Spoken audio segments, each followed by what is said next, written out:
नमस्कार विद्यार्थी मित्रांनो, मी Deepak sir MSc forensic science NET SET झालेलो आहे। गेले 10 वर्ष आपण फॉरेन्सिक सायन्स हा विषय शिकवतो आहे। Forensic science laboratory plus police training centre याचाही आपल्याला अनुभव आहे। आजच्या लेक्चरमध्ये आपण आपल्या पोलीस बांधवांच्या विनंतीनुसार जो एक प्रश्न आहे जो डिपार्टमेंटल PSI 2021 साली आला होता तो म्हणजे बॅलिस्टिक सिग्नेचर कुणाला म्हणतात, ठीक आहे, ते किंवा तो पार्ट आपण आजच्या लेक्चरमध्ये एकदम सोप्या भाषेमध्ये आपल्याला समजेल असं आपण या लेक्चरमध्ये पाहून घेऊया। ठीक आहे, तर बघा काय होता हा प्रश्न। डिपार्टमेंटल PSI मुख्य परीक्षा 2021 साली हा प्रश्न आला होता। प्रश्न वाचतो मी, तुम्हाला सर्वांना माहित असेल, पुन्हा एकदा मी वाचून घेतो। तर प्रत्येक अग्निशास्त्रातून गोळी झाडली तर त्या अग्निशास्त्रावर काय असतात, बॅलिस्टिक सिग्नेचर्स असतात, असा प्रश्न म्हणतो। काय म्हणतो, त्या अग्निशास्त्रावर बॅलिस्टिक सिग्नेचर असतात। परत पुढे काय म्हणले त्यांनी, वरील वाक्याच्या अनुषंगाने खालील कोणते विधान सत्य आहे असं विचारलं गेलेलं आहे।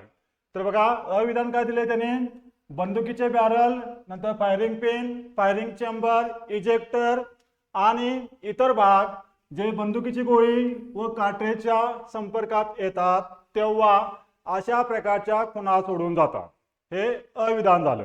पुढे आपण याचं स्पष्टीकरण पाहूया, फक्त मी तुम्हाला प्रश्न वाचून दाखवतो। नंतर ब विधानामध्ये काय म्हटलंय बघा, या खुणा अद्वितीय असतात। अद्वितीय म्हणजेच काय, एकमेव असतात, युनिक असतात। पुढे काय म्हटलंय बघा, क मध्ये पुनरुत्पादित होऊ शकणाऱ्या या खुणा जाडलेल्या प्रत्येक गोळीवर आणि काडतुसावर असतात, क विधान आहे।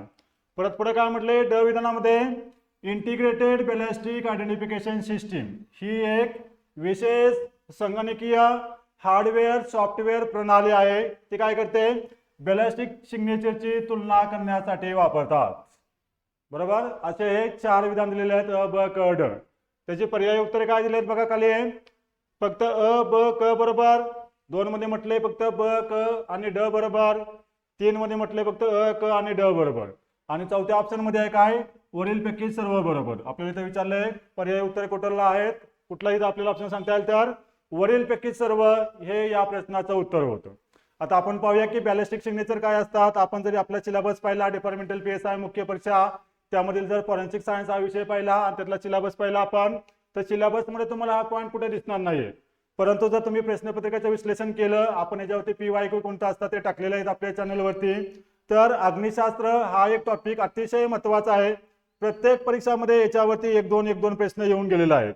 जर डिपार्टमेंटल PSI मुख्य परीक्षा 2021 पाहायचं म्हटलं तर त्याच्यामध्ये हा एक प्रश्न आला होता, आणि अजून एक प्रश्न आला होता तो म्हणजे गोळी किती अंतरावरून झाडली, ठीक आहे। शॉटगनच्या बाबतीत एक प्रश्न आला होता, 60 ते 90 सेंटीमीटरवरून जर आपण काय केलं, शॉटगन टाकली असता होणाऱ्या जखमेच्या प्रवेशाभोवती काय दिसून येईल, ठीक आहे।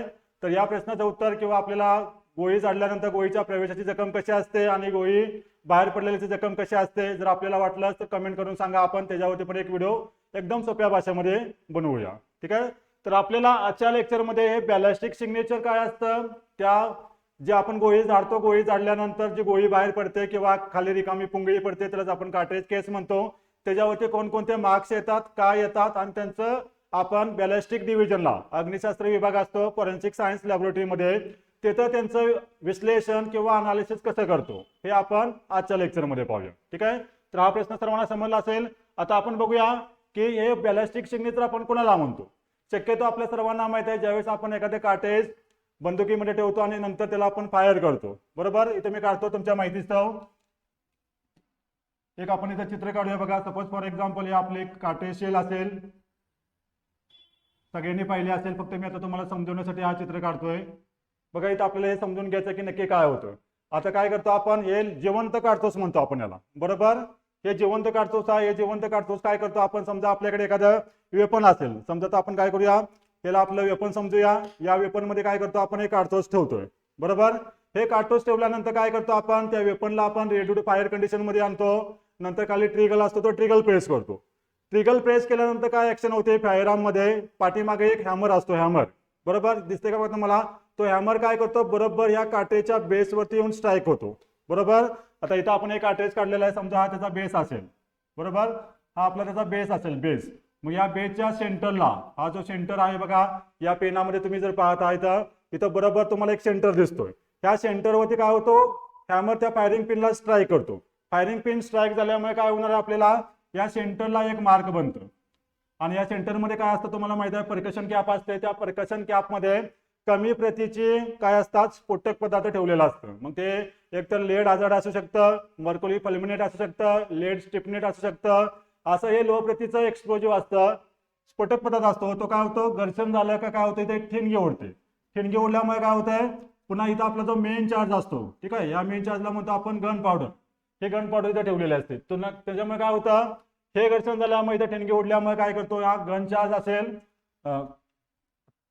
ठीक आहे, इथं जो आपला मेन चार्ज आहे गन पावडर असेल, त्या गन पावडरला काय करतो, हा त्याला पुन्हा स्फोट घडवून आणतो. आणि स्फोट झाल्यामुळे काय होतं, इथं प्रचंड दाब निर्माण होतो. आणि प्रचंड दाब निर्माण झाल्यामुळे काय होईल, की आपली गोळी पुढे निघून जाईल आणि खाली काटेज केस बसेल. बरोबर. तर अशा प्रकारे फायरिंग सिस्टीम बनते, ठीक आहे, म्हणजे फायरिंग प्रोसेस होत असते. पहिला आपण हे काटेज केस आहे, ट्रिगल दाबला, हॅमर काय करेल, फायरिंग पिन स्ट्राईक करेल. बरोबर. सेंटरला काय होतं, इथं आपण पाहिलं लो एक्सप्लोजिव्ह आहेत, हे पेट घेतील.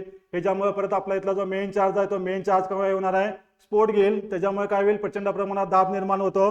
दाब निर्माण झाल्यामुळे समजा आपली ही बुलेट असेल, ठीक आहे, ही बुलेट पुढे निघून गेली आणि हे खाली काटेज केस राहिलं. तर एवढी प्रोसेस आपल्या जे आपण कोणतेही फायर आर्म किंवा वेपन फायर करतो तेव्हा होत असते. हे सर्वांना बेसिक माहिती आहे. बरोबर. मग आता हे प्रोसेस झाल्यानंतर काय होतंय बघा, इथं पहिला आपण तर जो फायरिंग पिन इम्प्रेशन आहे ते जे आपलं काटेज आहे, काटेच्या बरोबर सेंटरवरती उठत असतं. इथंच बघा आपण हे सगळे मार्क्स दाखवलेले आहेत. आता ही प्रोसेस कळली तुम्हाला. आता पहिला आपण इथं पुढची जो आपला बुलेटचा पार्ट होता, ही बुलेट आपली पुढे निघून गेलेली आहे. बरोबर. आणि राहिलं काय आपल्याकडे, तरी खाली काटेज केस राहिला आपल्याकडे. आता आपण कार्टेज केसवरती कोणकोणते मार्क्स येतात आणि बुलेटवरती कोणकोणते मार्क्स येतात ते पाहणार आहोत. जसं आपल्या बोटांवरती एक विशिष्ट मार्क्स आहेत किंवा आपण त्यांना ज्या रेषा आहेत त्यांना बोटांचे ठसे म्हणतो, फिंगरप्रिंट म्हणतो, ठीक आहे, ते आपली स्वतःची ओळख आहे. जशी आपली सही, आपली सिग्नेचर आपली ओळख आहे, त्याचप्रमाणे बॅलिस्टिक सिग्नेचर म्हणजे काय, तर हे जे मार्क्स असतात हे मार्क्स म्हणजेच बॅलिस्टिक सिग्नेचर होय. बरोबर. कारण ह्या मार्क्स वरून आपण हे काढतोस किंवा हे गोळी कोणत्या वेपन मधून फायर केली हे आपण 100% एक्झॅक्टली शोधू शकतो. म्हणून त्याला बॅलिस्टिक सिग्नेचर असं म्हणतात. बरोबर. तर आता आपण सुरुवातीला पाहूया, आपल्याकडे जे रिकामी पुंगी सापडली किंवा काटेज केस जे फायर केलेलं होतं त्याच्यावरती आपल्याला कोणकोणते मार्क्स आलेले दिसतात. ठीक आहे. तर आता सांगितल्याप्रमाणे आपण काय केलं, फायर केलं, हॅमर काय करेल, फायरिंग पिनला स्ट्राईक झाला. फायरिंग पिनला स्ट्राईक झाल्यामुळे बघा इथं सेंटरला स्ट्राईक झाल्यामुळे काय होईल, आपल्याला याच्या सेंटरवरती जे हे दिसतंय तुम्हाला रेड कलरचा, त्याला म्हणतो आपण फायरिंग पिन मार्क. कोणता मार्क म्हणून आपण त्याला, फायरिंग पिन मार्क. हे कुठं होईल, तर बरोबर आपलं जे काट्रेज केस आहे, काट्रेज केसच्या सेंटरला आपल्याला फायरिंग पिन मार्क आपल्याला तयार झालेलं दिसेल. आणि हे मार्क युनिक आहे, इंडिव्हिज्युअल आहे, ठीक आहे, एकमेव आहे. नंतर काय होणार आहे, फायर झालं, काटेज पुढे गेलं, गोळी पुढे निघून गेली, रिकामं काटेज तिथं राहिलं. बरोबर का. मग आपल्याकडे माहिती आहे वेपनचे टाईप असतात, सेमी ऑटोमॅटिक आणि ऑटोमॅटिक. मग या घटनेमध्ये काय होतं, हे जे काटेज पुढे गेलेलं आहे परत त्याला पाठीमागं ओढलं जातं. ठीक आहे. आणि जे आपलं फायर आर्म असतं, समजा फॉर एक्झाम्पल मी इथं फायर आर्म काढतो तुम्हाला समजण्यासाठी, इथंच काढून घेतो थोडक्यात. इथं काय करूया, आपण एक फायर आर्म काढूया. बरोबर. समजा हे फायर आर्म असतं, याचा शेवटचा एंड असतो त्याला आपण मजल एंड म्हणतो, शेवटचं टोक मजल एंड. बरोबर. आणि आता काय असतं, हे जे काटेज केस आपल्या इथं होतं बघा, फायर झालेला तर बुलेट इथून निघून गेले पुढे. बरोबर का. मग इथं एक चेंबर एंड असतो, चेंबर एंड. सेमी ऑटोमॅटिक आणि ऑटोमॅटिक वेपन मध्ये काय केलं जातं, हे जे रिकामी पुंगी आहे या बॅरल मध्ये राहिलेली तिला आपण पाठीमागे ओढून आणतो आणि या चेंबर एंड पासून तिला बाहेर फेकलं जातं. बरोबर का.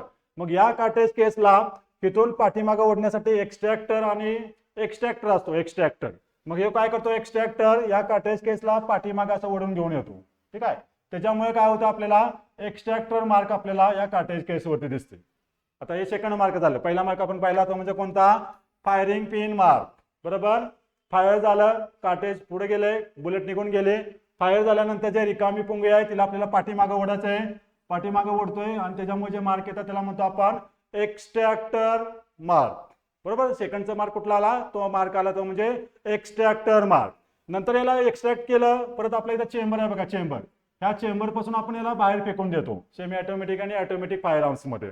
मग या चेंबर मध्ये काय होणार आहे, याचा कॉन्टॅक्ट होणार आहे, काटेज या चेंबरला लागेल. त्याच्यामुळे आपल्याला याच्या सरफेसवरती जे मार्क दिसतात त्याला आपण चेंबर मार्क्स म्हणतो. बरोबर का. काटेज केसच्या सरफेसवरती जे मार्क्स दिसतात त्यांना आपण चेंबर मार्क्स म्हणतो. नंतर काय होणार आहे, इथं बरोबर आपल्याला काय दिसेल, इथं ब्रिज फेस मार्क्स पण, हे जे आपल्या काटेचा बेस आहे तिथं पण आपल्याला ब्रिज फेस मार्क्स दिसून येतात. तर हे 4 नंबरचे मार्क्स झाले. आणि सर्वात महत्वाचं म्हणजे हे काटेज केस आपल्याला या चेंबरच्या इथून बाहेर फेकून द्यायचं आहे, म्हणजे त्याला इजेक्ट करायचा आहे, बरोबर का. बाहेर फेकणे म्हणजेच इजेक्शन. म्हणून आपल्याला जे मार्क्स दिसतील त्या मार्क्सला म्हणतो आपण इजेक्टर मार्क्स. ठीक आहे, तर हे 5 नंबरचे मार्क्स झाले.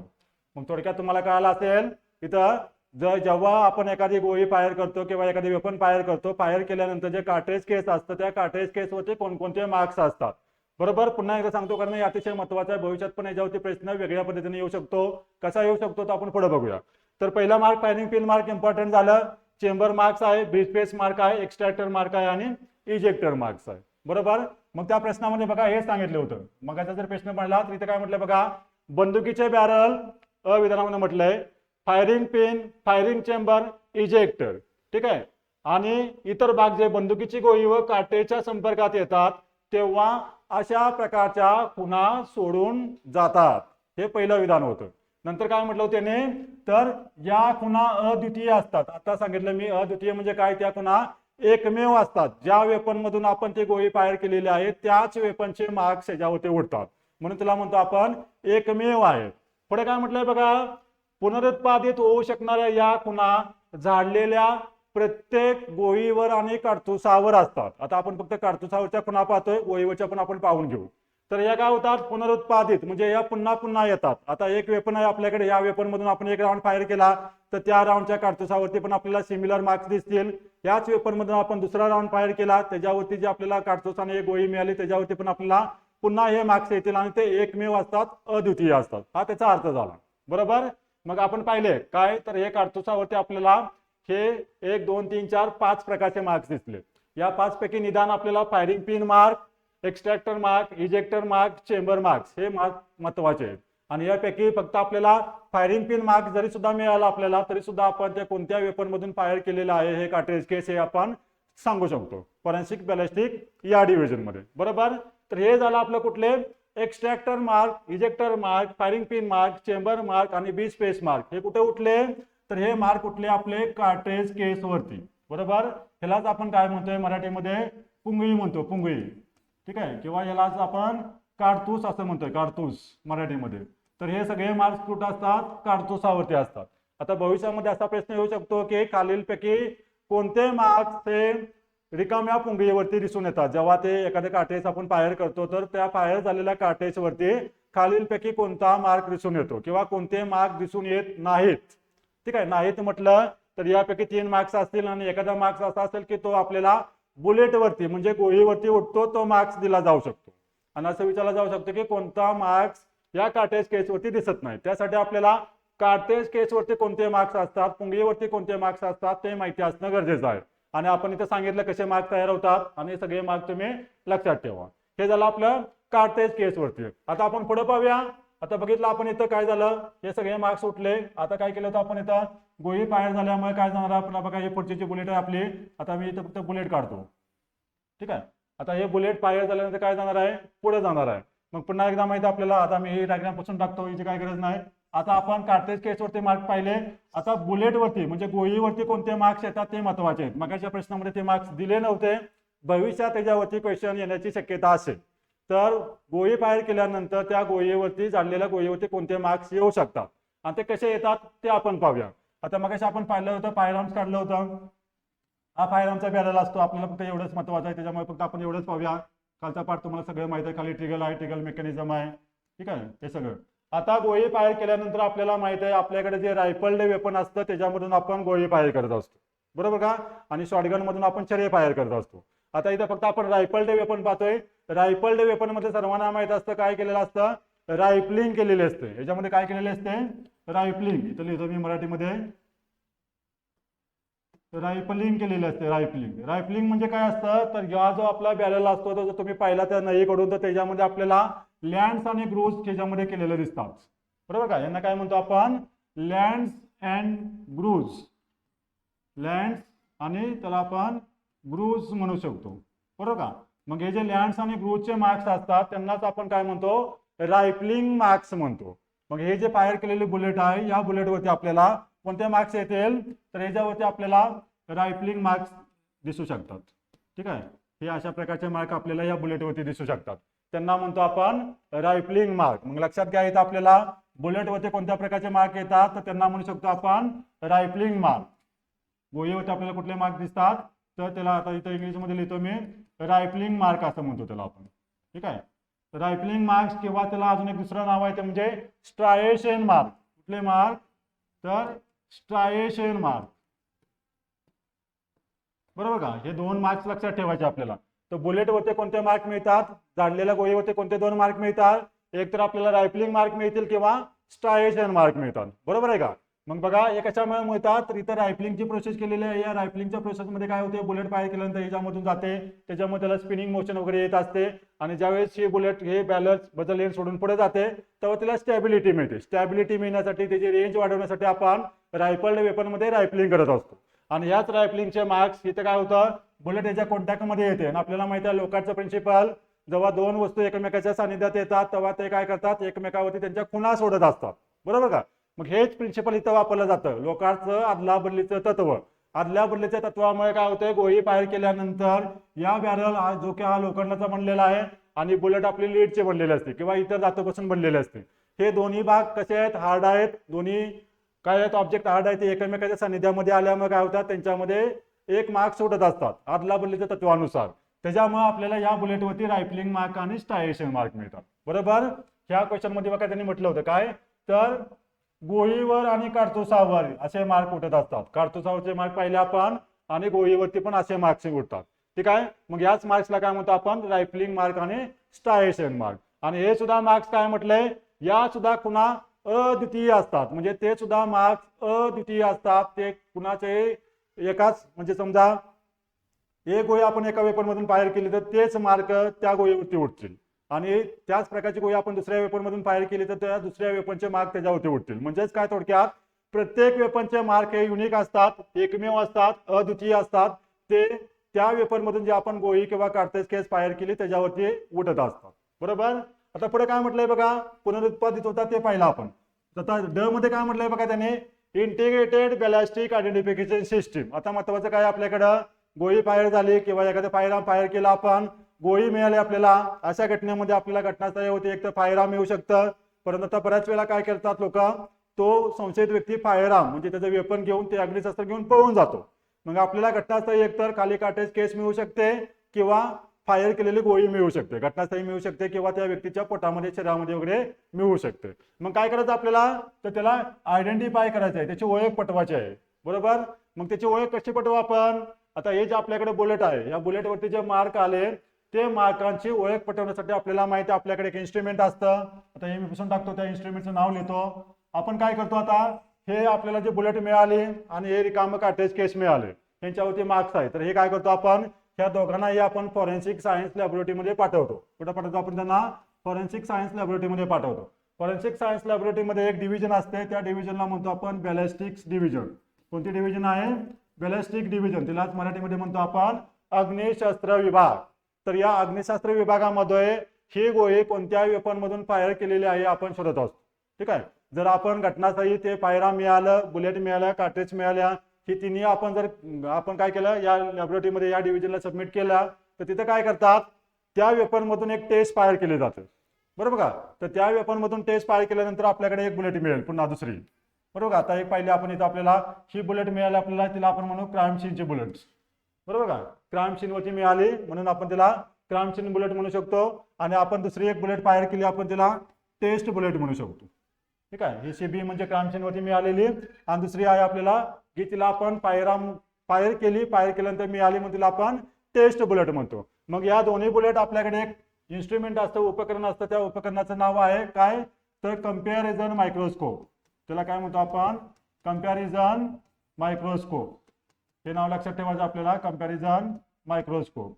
ठीक आहे, मराठीमध्ये मी लिहितो, याला लिहायची गरज नाही. कंपॅरिझन मायक्रोस्कोप हा मायक्रोस्कोप असतो. तर तो मायक्रोस्कोप कसा असतो ते मी तुम्हाला काढतो. तुम्हाला हे मार्क समजले आता. ठीक आहे, आपण त्याचं ओळख कशी पटवतो, आयडेंटिफिकेशन कसं करतो ते पाहतो आपण. तर कंपॅरिझन मायक्रोस्कोपचं मी तुम्हाला सिंपल चित्र काढतो. कंपॅरिझन मायक्रोस्कोप मध्ये बघा असे 2 स्टेज असतात. बरोबर आहे. इथे खाली स्टेज असतात आणि इथे काय करतो आपण, यावरती आयपीस असतो, आयपीस. या आयपीस वरून काय करतो, वरून आपण आपल्या डोळ्याने याला बघू शकतो. मग इथे काय करतो आपण, जे क्राईम सीन वरती आपल्याला एक बुलेट मिळाली, आताच पाहिले आपण, तिला आपण क्राईम सीन बुलेट म्हणू. ठीक आहे, जे आपण घटनास्थळी मिळालेली बुलेट आपण सबमिट केली ती क्राईम सीनची बुलेट आपण एका स्टेजवरती ठेवतो आणि आपण जे टेस्ट फायर केली होती आता, ठीक आहे, टेस्ट बुलेट ते आपण एका ठिकाणी दुसऱ्या स्टेजवरती ठेवतो आणि काय करतो, हा वरचा जो आपला आयपीस आहे, त्या आयपीस वरून आपण काय करतो, त्यांच्यावरती जे मार्क्स उठले, आताच पाहिलं आपण कुठले मार्क्स उठले होते त्याच्यावरती, या बुलेटवरती आपल्याला जे मार्क्स दिसले कुठले, रायफलिंग मार्क, ठीक आहे, रायफलिंग मार्क असतील किंवा स्टायरेशन मार्क असतील, हे स्टायरेशन मार्क आपण मॅच करत असतो. तिथून वरून पाहताना आपण काय करू, ते एकाच वेपन मधून फायर केलेले असतील तर हे मार्क आपल्याला मॅच झालेले दिसतात. तर ते कशावरून शोधतो आपण, ह्या कंपॅरिझन मायक्रोस्कोप वरून शोधतो. आणि आपल्या सर्वांना माहिती आहे कंपॅरिझन मायक्रोस्कोपचा सुरुवातीला उपयोग केला होता केल्विन गोडार्ड यांनी, म्हणून आपण त्यांना फॉरेन्सिक बॅलिस्टिकचे पितामह पण म्हणतो. ठीक आहे, केल्विन गोडार्ड. तर प्रश्न असा येऊ शकतो की जर आपल्याला फायर केलेल्या किंवा झाडलेल्या गोळ्या मिळाल्या तर त्या एकाच अग्निशस्त्रातून झाडल्या आहेत किंवा नाही हे शोधण्यासाठी आपण खालीलपैकी कोणतं उपकरण वापरू शकतो. तर त्या उपकरणाचं नाव आहे कंपॅरिझन मायक्रोस्कोप. ठीक आहे, याच्यामध्ये काय करतो आपण, तुलनात्मक परीक्षण करतो. याच्यामध्ये काय करतो आपण, तुलनात्मक परीक्षण करून सांगत असतो की या दोन गोळ्या एकाच अग्निशस्त्रातून जाडल्या आहेत किंवा दोन वेगवेगळ्या अग्निशस्त्रातून जाडल्या आहेत. तर या दोन्ही गोळ्यांवरती एकसारखेच मार्क असतील तर आपण सांगू शकतो की ते एकाच फायरामधून फायर केलं. जर याच्यावरचे मार्क वेगळे असतील, टेस्ट बुलेटचे मार्क वेगळे असतील तर आपण सांगू शकतो की हे दोन वेगवेगळ्या फायरामधून फायर केलेलं असतं. ठीक आहे, हे झालं आपलं कशावरून, कंपॅरिझन मायक्रोस्कोप मध्ये आपण तुलनात्मक परीक्षण करून. आता परीक्षेमध्ये काय विचारलं होतं बघा आपल्याला, इंटिग्रेटेड बॅलिस्टिक आयडेंटिफिकेशन सिस्टीम, हे एक सिस्टीम असते बॅलिस्टिक डिव्हिजनला. ती कशी असते, ही संगणकीय हार्डवेअर सॉफ्टवेअर प्रणाली आहे. ते काय करते, बॅलिस्टिक सिग्नेचरची तुलना करण्यासाठी वापरतात. तर आता आपण पुढचं बघूया पॉईंट, तो म्हणजे काय, तर आयबीस कोणाला म्हणायचं, बरोबर. अशाच पद्धतीने आपण फॉरेन्सिक सायन्स बद्दल आपल्याकडे टेस्ट सिरीज पण फॉरेन्सिक सायन्स, फॉरेन्सिक मेडिसिन यावरती आपल्याकडे डिपार्टमेंटल PSI मुख्य परीक्षेसाठी आपल्याकडे बॅच पण अवेलेबल आहे. फॉरेन्सिक सायन्स आणि फॉरेन्सिक मेडिसिन, विशेषतः मेडिसिन ही मेडिसिनची लँग्वेज असल्यामुळे, मेडिसिनची भाषा असल्यामुळे बऱ्याच व्यक्तींना समजण्यास कठीण होतं, समजलं तर ते लक्षात राहत नाही. तर आपण अशा पद्धतीने सोप्या भाषेमध्ये समजेल अशा क्लिअर कन्सेप्टमध्ये जर शिकला तर तुम्हाला हा विषय कायमस्वरूपी लक्षात राहू शकतो, चांगल्या पद्धतीने समजू शकतो. तर मी स्वतः हा विषय शिकवतो, फॉरेन्सिक सायन्स, फॉरेन्सिक मेडिसिन. जे कोणी उत्सुक असेल डिस्क्रिप्शन बॉक्समध्ये नंबर दिलेला आहे, इथेही नंबर आहे आपला, त्या नंबरवरती तुम्ही कॉन्टॅक्ट करू शकता. ठीक आहे, आयबीएस कोणाला म्हणायचं ते आपण बघूया. थोडक्यात आयबीएसचं काय आहे बघा, IBIS म्हणतो आपण. आयबीएसचा लॉंग फॉर्म काय आहे, त्यालाच म्हणतो आपण इंटिग्रेटेड बॅलिस्टिक्स. ठीक आहे, integrated ballistics identification system. Identification system हा या आयबीचा फुल फॉर्म आहे, इंटिग्रेटेड बॅलिस्टिक आयडेंटिफिकेशन सिस्टीम. तर ही काय आहे, एक सॉफ्टवेअर हार्डवेअर प्रणाली सिस्टीम आहे. याच्यामध्ये काय करतो आपण, आपल्याकडे जेवढे स्टँडर्ड वेपन्स असतात, ठीक आहे, स्टँडर्ड वेपन्स म्हणजे काय, ॲम्युनिशन फॅक्टरीमध्ये जेवढे वेपन्स तयार होतात त्या सगळ्या वेपन्स मधून आपण एक बुलेट फायर करत असतो आणि त्याच्यावरती त्या बुलेटवरती पाहिलं आपण, ठीक आहे, जे जाडलेले गोळी असेल त्या गोळीवरती मार्क्स उठतात आणि जे कार्टेज केस होतं, पुंगे, रिकामी पुंगे, त्याच्यावरती पण मार्क्स उठतात. हे सगळे मार्क्स काय करतो आपण, हे इथं ह्या सिस्टीम मध्ये आपण हे जतन करून ठेवत असतो, बरोबर का. हे मार्क्स आपण जतन करून ठेवले आणि नंतर काय करतो आपण, हे वेपन समजा ज्यांनी लायसन घेतली त्या व्यक्तीला दिलं, त्यांनी भविष्यामध्ये त्याचा गैरवापर केला, गोळी फायर केली आणि तो पळून गेला. आता मगाच्या कंडिशनमध्ये काय पाहिलं होतं आपण, वेपन असताना आपण त्याच्यामधून फायर करतो, टेस्ट फायर असलेला आपल्याला एक टेस्ट फायर बुलेट मिळते आणि एक क्राईम सीनची बुलेट मिळते कंपॅरिझन मायक्रोस्कोपमध्ये. आता आपल्याकडे वेपनच नाही आहे, अग्निशस्त्रच नाही आहे, तर काय करतो आपण, जे आपल्याला कार्टेज केस आणि गोळी मिळाली त्याच्यावरचे जे मार्क्स असतात, आपल्याकडे हा जो डेटाबेस आहे इंटिग्रेटेड बॅलिस्टिक आयडेंटिफिकेशन सिस्टीम, त्याच्यामध्ये आपण काय केलेले आहेत, जे पूर्वी मार्क जतन केलेले आहेत ते आपल्याला क्राईम सीनच्या बुलेटवरती आणि पुंगीवरती जे मार्क्स मिळाले ते मार्क्स आपण हा आपल्याकडे जो जतन केलेला डाटा आहे या डाटामध्ये आपण चेक करत असतो. आणि मग काय होतं, इथं कुठेतरी ते एखादं वेपन असेल, फायर आर्म असेल, त्याच्यासाठी मॅच झालं का त्याच्यावरून काय करतो आपण, ते काढतोसे किंवा ते गोळी कोणत्या अग्निशस्त्रातून जाडली आहे हे आपण सांगू शकतो. ठीक आहे, म्हणजेच काय, तर इंटिग्रेटेड बॅलिस्टिक आयडेंटिफिकेशन सिस्टीम ही एक संगणकीय हार्डवेअर सॉफ्टवेअर काय आहे, प्रणाली आहे, ती बॅलिस्टिक सिग्नेचरची तुलना करण्यासाठी वापरतात. तर असा हा बेसिक एकदम सोप्या भाषेमधला प्रश्न होता. जर याचं तुम्हाला बेसिक माहित असतं तर हा प्रश्न 100% तुमचा बरोबर येण्याची शक्यता आहे. तर असाच बॅलिस्टिक म्हणजेच अग्निशास्त्र हा एक अतिशय महत्त्वाचा टॉपिक आहे डिपार्टमेंटल PSI मुख्य परीक्षा फॉरेन्सिक सायन्स या विषयामधला. तर या टॉपिकवरती किंवा फॉरेन्सिक सायन्स आणि फॉरेन्सिक मेडिसिन यासाठी आपल्याकडे ऑनलाईन बॅच पण उपलब्ध आहे, 2 दिवसाची फास्ट ट्रॅक बॅच आहे, प्लस आपल्याकडे रेकॉर्डेड बॅच पण उपलब्ध आहे. जे कोणी विद्यार्थी उत्सुक असतील ते आपण डिस्क्रिप्शन बॉक्समध्ये नंबर दिलेला आहे, त्याच्यावरती तुम्ही कॉन्टॅक्ट करू शकता. आणि तुम्हाला हे लेक्चर कसं वाटलं ते तुम्ही नक्की सांगा. असेच आपण नवीन नवीन लेक्चर्स जे आपल्याला तुम्हाला अवघड भाग वाटतोय तो भाग सांगा, आपण त्याच्यावरती लेक्चर बनवण्याचा प्रयत्न करूया. तर हे लेक्चर झालं आपलं बॅलिस्टिक सिग्नेचर या घटकावरती. पुढील आपण एक लेक्चर घेणार आहोत बॅलिस्टिक मध्ये. त्या लेक्चरमध्ये आपण पाहणार आहोत की हे गोळी झाडल्यानंतर त्या व्यक्तीच्या शरीरावरती जखमा होतात. मग त्या जखमा 2 प्रकारच्या असतात, गोळीने प्रवेश केलेल्याची जखम आणि गोळी बाहेर पडलेल्याची जखम. त्याच्यामध्ये काय फरक असतो आणि असाच एक प्रश्न विचारला गेला होता 2017ला. तो प्रश्न आणि त्याचं सविस्तर स्पष्टीकरण आपण पुढच्या लेक्चरमध्ये घेऊया. ठीक आहे, तोपर्यंत आपण इथं थांबूया. थँक्यू.